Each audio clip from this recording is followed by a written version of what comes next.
오늘 우리에게 주신 하나님의 말씀은 구약 성경에서 봅니다. 구약 성경 820쪽 시편 27편 13절 말씀을 장성 목사가 풀어서 번역한 연역본으로 봉독합니다. 내가 만일 야훼 하나님의 선하심 볼 곳을 믿지 못했다면 무너졌으리니 내가 산 위의 땅에 있음이여. 아멘. 오늘 우리는 성령님 아래 성경 위에 하나님의 말씀을 듣기를 원합니다.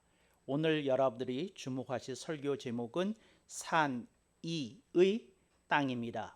성경에 나오는 용어 그대로 설교 제목을 삼았습니다. 여러분들이 먼저 이 용어를 기억하시면 좋겠습니다. 산 위라는 말은 한자어로 생자라고 합니다. 또 죽은 이는 한자어로 사자라고 합니다.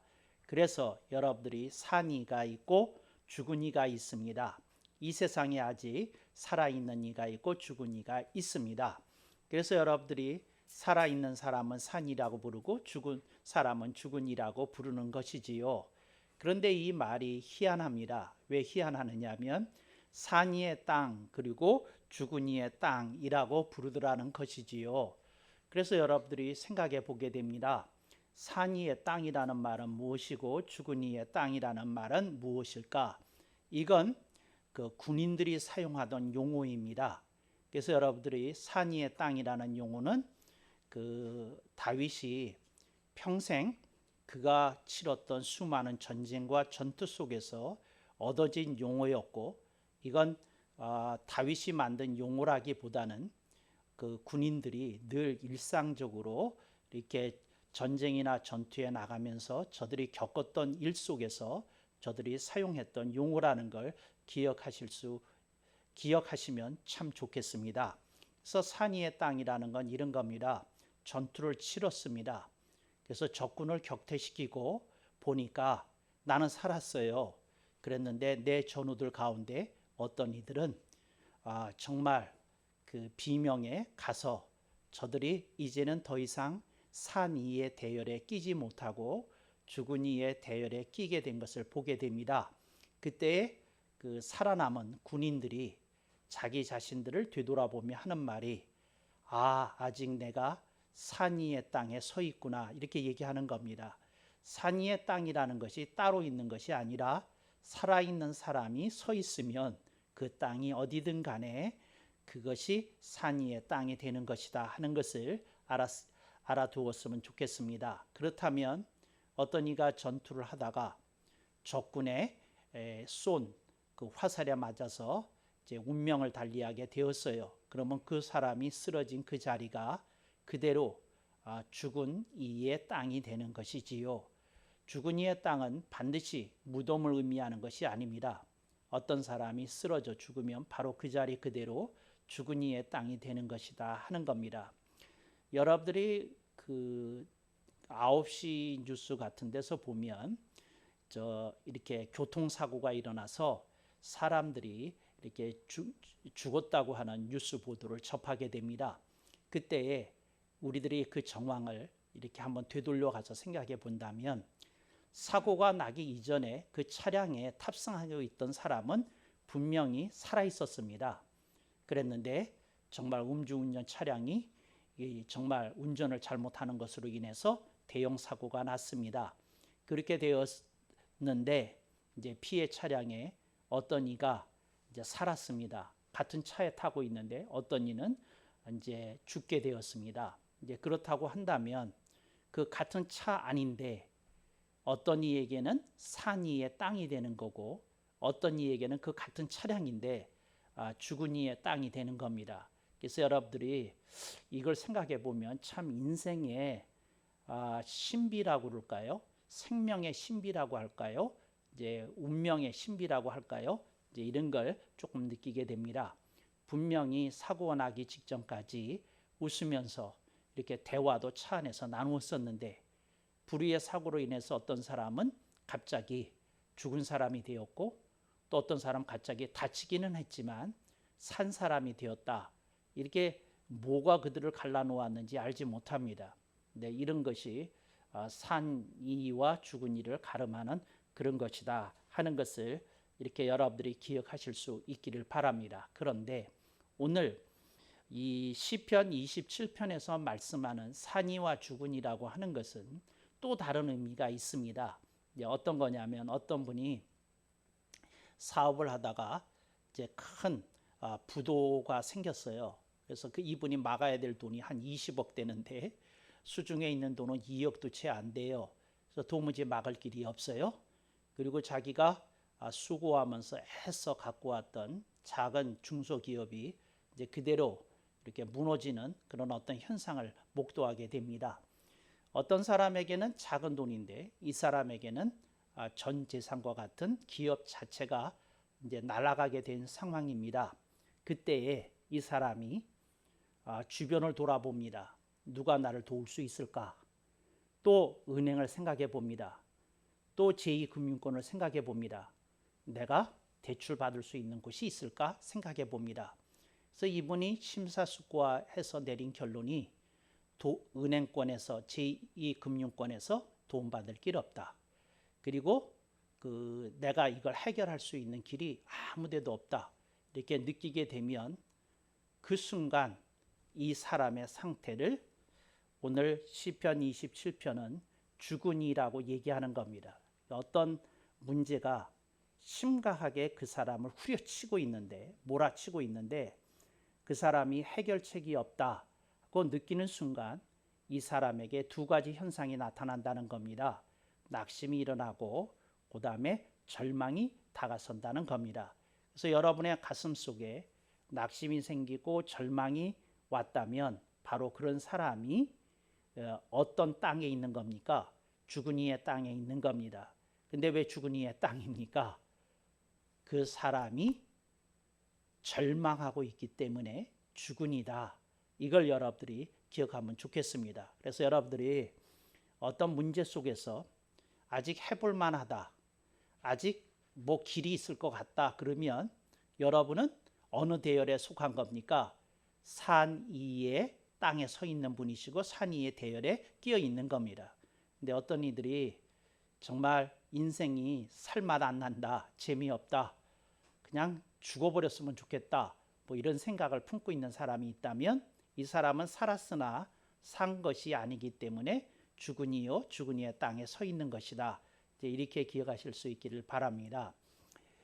이거 아십니까?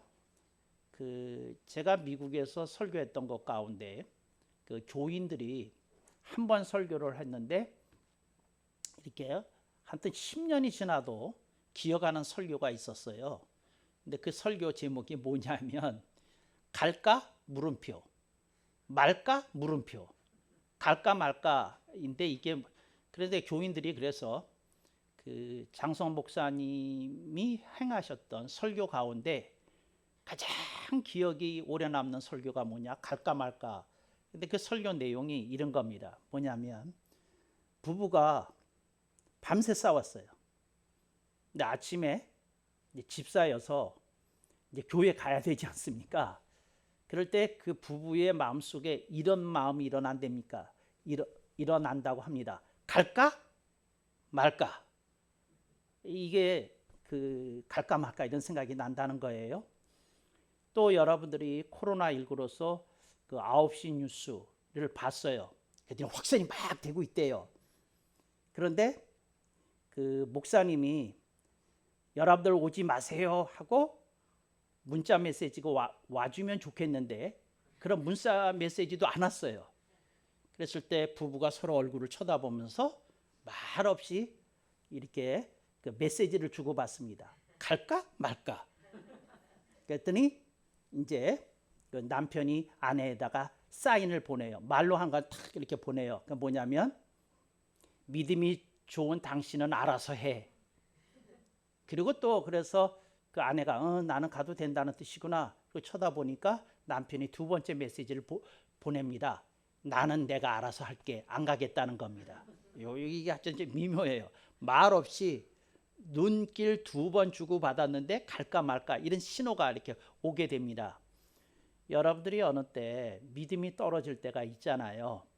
그럴 때 여러분들이 참 몸도 고단하고 또 쑤시고 결린 데도 많고 이제 그러는데 여러분이 혼자 살아요. 근데 아침에 이렇게 딱 일어났는데 여러분 시간이 있잖아요.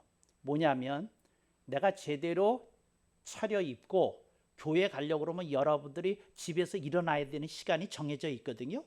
그게 7시 반일 수도 있고 6시일 수 있고 뭐 하여튼 그런데 여러분들이 그 시간 놓치면 이제 교회 가기 어렵잖아요.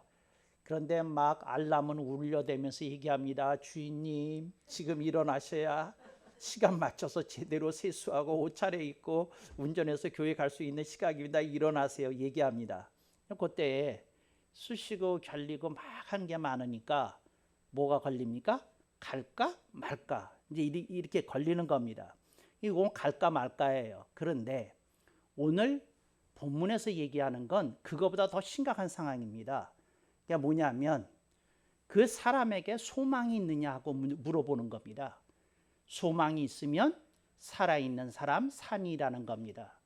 근데 그 사람에게 소망이 아니라 절망이 자리하고 있으면 이 사람은 죽으니 사자라는 겁니다. 근데 이걸 우리들에게 얘기하고 있는 겁니다.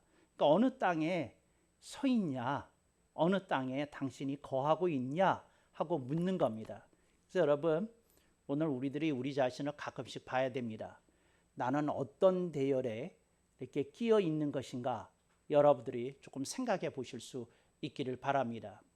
여러분들의 인생 속에서 이런 그 비극적인 현상에 대해서 생각해 본 일이 있습니까?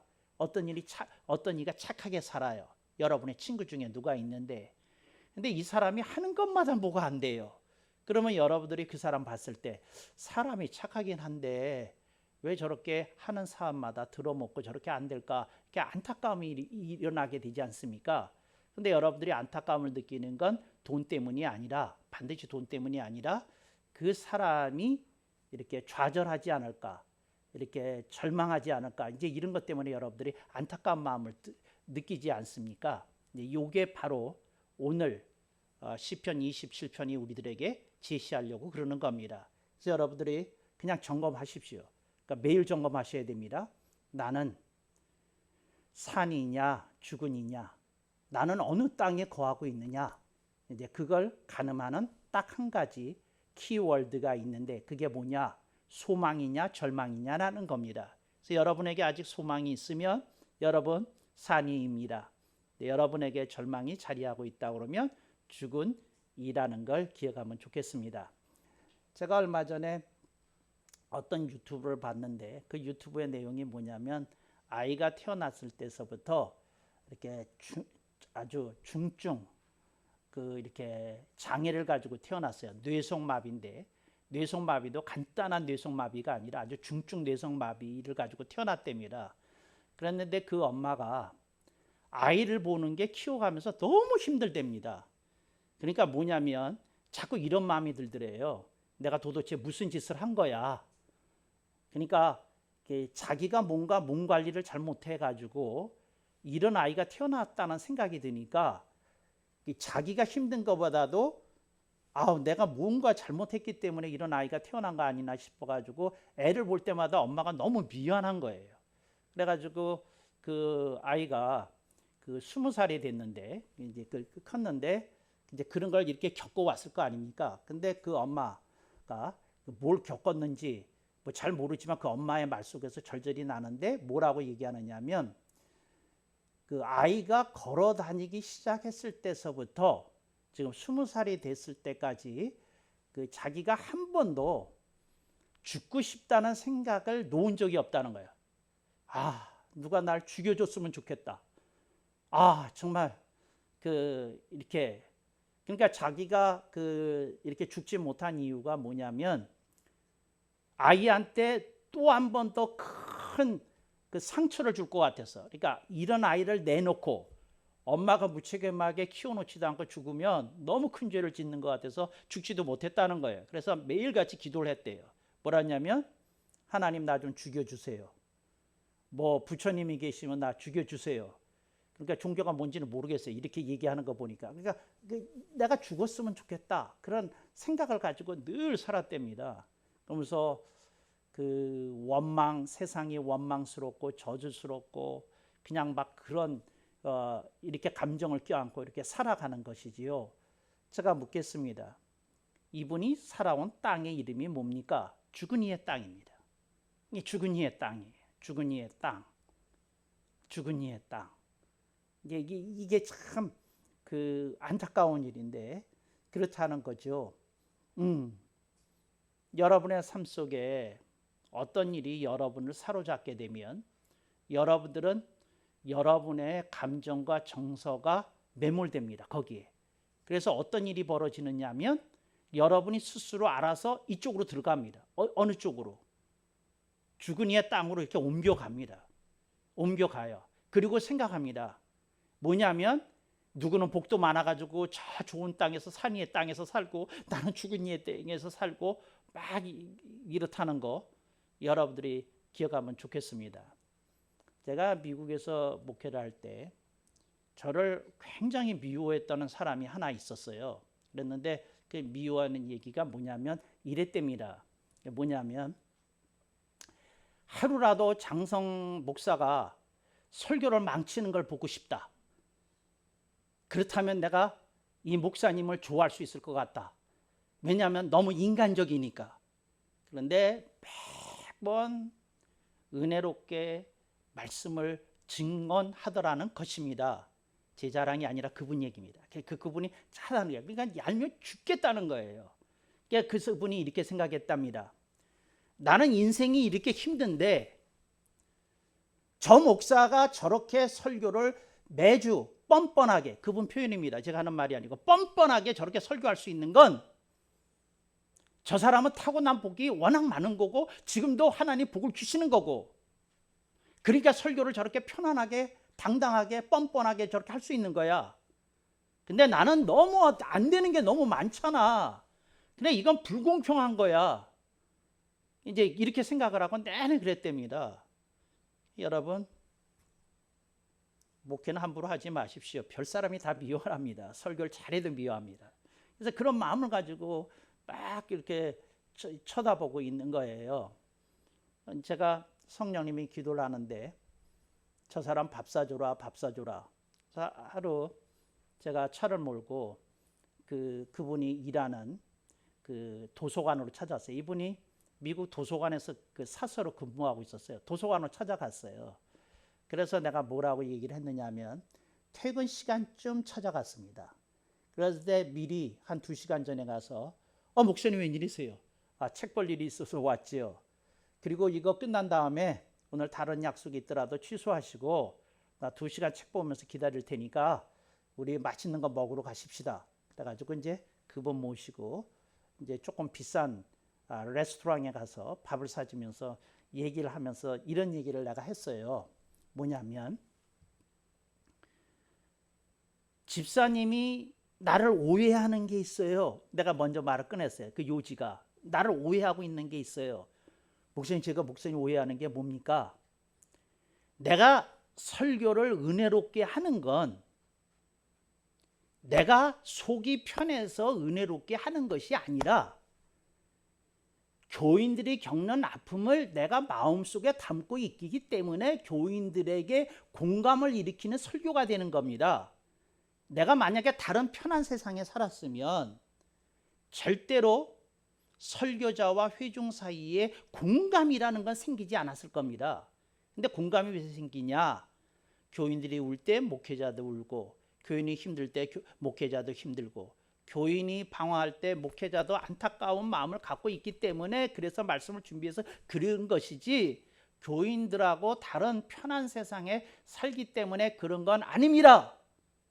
이렇게 얘기를 해줬어요. 그러면서 그리고 내가 설교를 하면서 버티는 이유가 있습니다. 왜냐하면 나까지 무너지면 안 된다. 그래서 내가 버티고 있는 겁니다. 제발 좀 좋게 좀 봐주세요. 얘기를 했습니다. 오늘 본문 말씀 보면 이런 말씀이 나옵니다. 내가 만일 야훼 하나님의 선하신 볼 것을 믿지 못했다면 무너졌으리니, 이 사람이 무너질만 한 상황이었다는 겁니다. 그러니까 누가 봐도 무너질만 한 거예요. 예를 들자면 이 사람이 자영업자예요. 식당을 하고 있어요. 근데 코로나19가 터졌어요. 정부는 뭐 각종 규제를 해가지고 뭐 해요. 그래가지고 막 고통을 겪었다고 치십시다. 그러면 이 사람이 너무도 상황이 안 좋으니까 어떻게 되는 게 마땅한 겁니까? 죽은 이의 대열에 끼어서 죽은 이의 땅에 쓰러지는 것이 마땅하거든요. 근데 이분이 뭐라고 얘기하냐면 나는 무너질 수 없었다, 이 얘기를 하는 겁니다. 근데 내가 무너지지 않을 수 있었던 이유가 뭐냐면 하나님의 선하심 볼 것을 믿었다는 겁니다. 하나님의 선하심 볼 것을 믿었다 하는 말입니다. 그래서 오늘 이게 굉장히 중요한 얘기입니다. 하나님 선하심을 볼 것을 믿었다는데 하나님 선하심 볼 것이 뭐냐는 겁니다. 근데 이걸 알아야 이분이 무너지지 않은 이유를 알게 되는 겁니다. 그러니까 이걸 기억하십시오. 오늘 본문을 보면서 뭘 기억하셔야 되냐면 이분은 무너질 만한 사람이었다는 겁니다. 그러니까 그냥 그 코로나19 사태 속에서 사는 소상공인이었다, 자영업자였다, 이렇게 생각하면 되겠습니다. 그러니까 그 월세 임대료를 1억씩 내는 헬스장 주인이었다. 여러분 한번 상상해 보세요. 그런데 정부에서 문 닫고 있으라고 그래요. 월세 1억씩 내는데. 어떤 또 헬스장은 월세가 1,000만 원이랍니다. 하여튼 1,000만 원이든 1억이든 뭐 그 얼마나 어마어마한 금액입니까? 그런데 그걸 문 닫고 있으라고 그래요. 이게 뭔 상황입니까? 앉은 자리에서 돈 다 까먹고 있고 언제 코로나19 사태는 풀릴지도 모르고 계약 기간은 남아있고 그리고 계약 기간 준수하지 않고 그냥 나 좀 보증금 남아있는 거 주시고 나 좀 풀어주세요. 그렇게 착한 임대주는 없습니다. 대한민국에. 그러니까 아무도 그러지 않아요. 그런데 그런 상황 속에 있는데 무너져도 되는 상황 속에 있는데 하나님 선하심 볼 것을 믿었다고 하는 것은 무슨 말이냐? 이게 굉장히 중요한 얘기입니다. 그게 뭐냐면 내가 붙들어야 될 것이 있다. 그 붙들어야 될 것은 뭐냐면 하나님의 선하심, 그러니까 사필 규정을 믿었다는 겁니다. 하나님이 반드시 내 인생을 붙들어 주시리라. 그래서 가장 좋은 결과가 나오게 해주시라. 그걸 이렇게 붙들었다는 겁니다. 붙들 수 없는데 그걸 붙들었다는 거예요. 여러분 이걸 기억하십시오. 만약에 이분이 붙들 만한 상황이었으면 이 사람은 무너질 만한 상황은 아닌 거예요.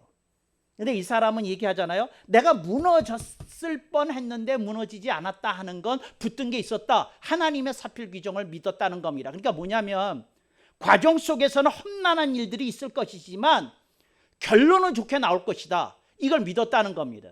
이걸 사필 규정이라고 그래요. 그러니까 하나님의 믿부심, 그걸 붙들었던 겁니다. 하나님의 믿부심이 뭐냐면 내 인생이 여기서 망치지 않는다. 내 인생이 여기서 끝나지 않는다. 내 인생이 여기서 조져버리지 않는다. 그런 믿음이 있었다는 거죠. 그런 믿음이 필요합니다. 이게 다가 아니다. 여러분 그런 믿음 가지시기 바랍니다. 하나님 안에 있는 자에게 사필 규정이 있다. 이걸 믿으실 수 있길 바랍니다. 그 다음에 두 번째, 이 사람이 야훼 하나님의 선하심 볼 것을 믿었는데 뭘 볼 것을 믿었느냐? 이게 두 번째가 아주 만만치 않게 중요해요. 한번 따라해 보겠습니다. 내가 보는 것이 다가 아니다. 여러분, 여러분의 관점과 여러분의 안목과 여러분의 입장이 보여주는 것이 다가 아니에요. 내가 하나님이 아니잖아요. 내가 전지전능하지 않잖아요. 나에게 부족함이 있고 결핍이 있잖아요. 내가 어찌 모든 것을 다 헤아릴 수 있겠어요? 어떻게 내가 모든 것을 다 계산해낼 수 있겠어요? 난 몰라요. 그래서 이런 생각을 가져야 됩니다. 내가 보는 게 다가 아니다. 그래서 여러분들이 말씀을 붙들어야 되는 겁니다. 내가 보는 게 다가 아니에요. 근데 사람은 참 이상해요. 자기가 하나님이 아닌데 늘 판단해요. 어떻게 판단하느냐? 마치 하나님인 것처럼, 자기가 보는 게 다인 것처럼 늘 얘기하고 막 그래요. 제가 쓴 시 가운데 그 시 못 보셨나요? 읽어봐요. 이 세상에서 제일 용감한 사람은 아무것도 모르는 사람이래요. 아무것도 모르기 때문에 무슨 소리 하고 싶은 소리 다 할 수 있어요.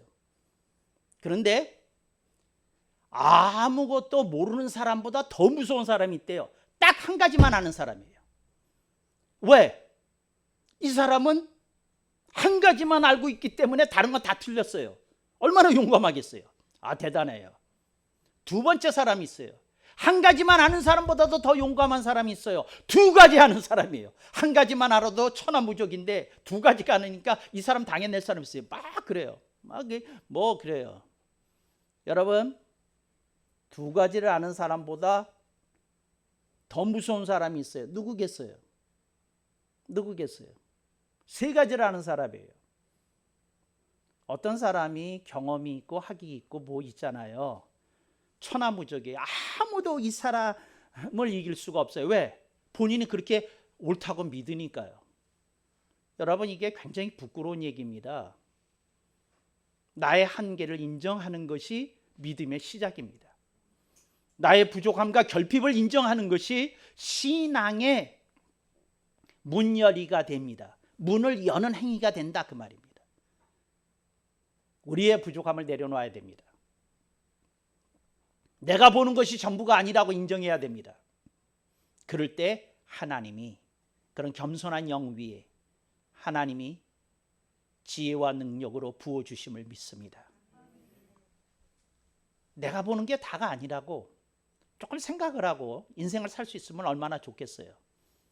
여러분, 며느리와 시어머니 얘기 아시죠? 모르시네. 이분들 표정 보니까 모르는 것 같아. 며느리와 시어머니 얘기에서 재밌는 게 있어요. 며느리 얘기 들으면 며느리가 더 옳아요. 시어머니 얘기 들으면 시어머니가 더 옳아요. 하나님은 누구 편일까요? 하나님 두 사람한테 이렇게 얘기하신대요. 반씩 틀렸느니라. 이거 꼭 기억하십시오. 이게 며느리와 시어머니의 얘기입니다. 근데 이걸 기억해야 됩니다. 근데 사람이 참 이상해요. 며느리였을 때 이 세상에서 가장 틀린 사람이 시어머니예요. 근데 본인의 시어머니 되면 이 세상에서 가장 틀린 사람이 며느리래요. 그 신기해. 신기해요. 무슨 말입니까? 자신이 보는 그 시야를 너무 믿어버린다는 거죠. 이거 벗어나야 됩니다. 벗어나야 돼요. 그래야 하나님이 주신 은혜를 들을 수 있습니다. 세 번째로, 이 사람이 하나님의 선하심 볼 것을 믿었다고 그러잖아요. 하나님 선하심 볼 것을 믿었다고 그러잖아요. 이게 무슨 말일까요? 이 사람이 뭘 붙들었길래 하나님의 선하심을 붙들었을까요? 여러분, 이런 걸 붙들어야 됩니다. 이런 걸 붙들어야 돼요. 그러니까 그걸 첫 번째 붙들었을 건 하나님 안에 있는 사필 규정을 붙들었다.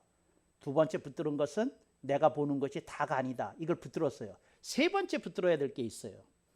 근데 세 번째 붙드는 것이 무엇이었을까요? 여러분들이 무엇을 붙들어야 될까요? 여러분이 붙들어야 될 게 있어요. 그게 뭐냐면 내 수고가 헛되지 아니리라 하는 믿음입니다. 여러분이 기도를 1시간 했다면 1시간 기도한 것이 하늘나라 장부에 남아 있습니다. 여러분이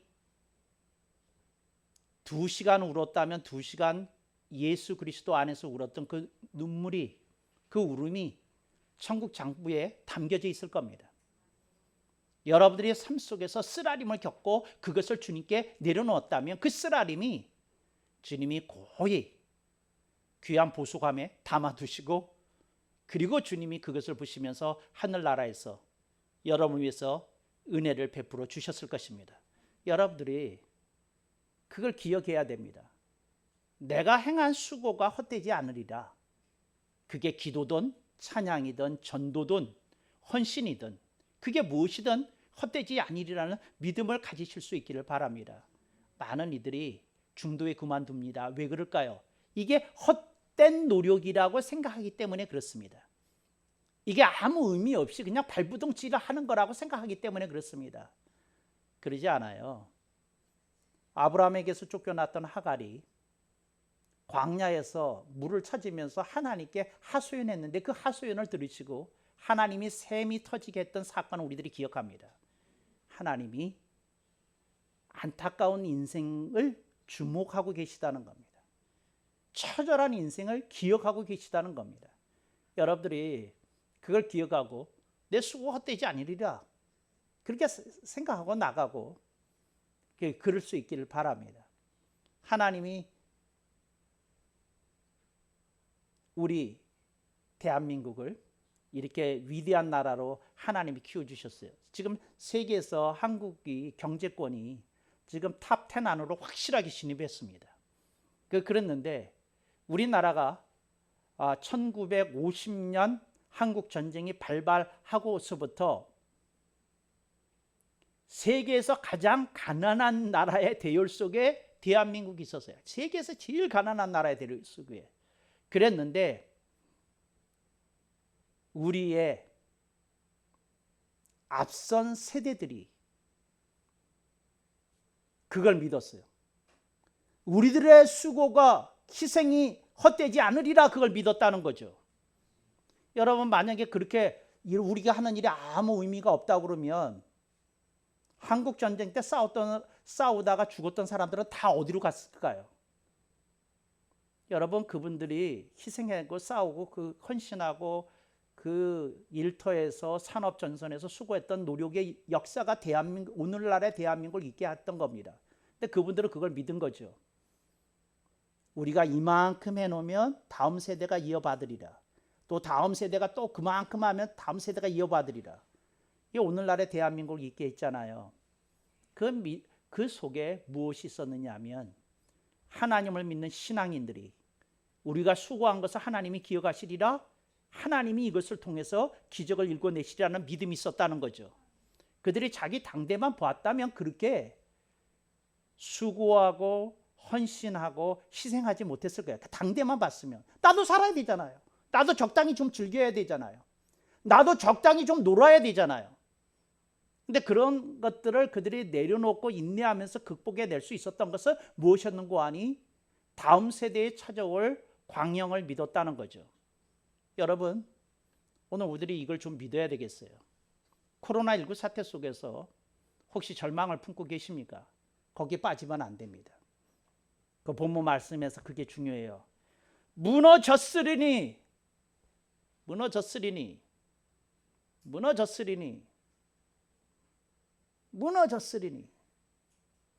근데 무너지지 않았다는 거죠. 무너질만한데 무너지지 않았다는 거 이게 굉장히 중요해요. 무너지지 않았다. 이게 굉장히 중요해요. 아재 개그 아니라 목사 개그 하나 하고 마치겠습니다. 오늘부터 여러분들은 별칭을 하나 가지시기 바랍니다. 무너질만 하나 무너지지 않는 사람, 그 사람은 문어다. 이해되는 사람은 웃었고 이해되지 않은 사람은 웃지 않네요. 근데 여러분 정말이에요. 정말이에요. 내가 브로치를 하나 만들어가지고 배치를 하나 만들어가지고 여기다가 달고 다니니까 문어를 하나 만들어가지고 그래서 누가 묻기를 그 문어가 뭐예요? 하고 물어보면 무너질만 하나 무너지지 않은 사람이란 뜻입니다. 여러분 왼쪽 가슴에다가 문어 한 마리씩 다 달기를 바랍니다. 무너지지 마십시오. 문어가 되십시오. 할렐루야. 그런 여러분의 인생이 되고 발걸음이 되기를 축복합니다. 아멘 억만 번.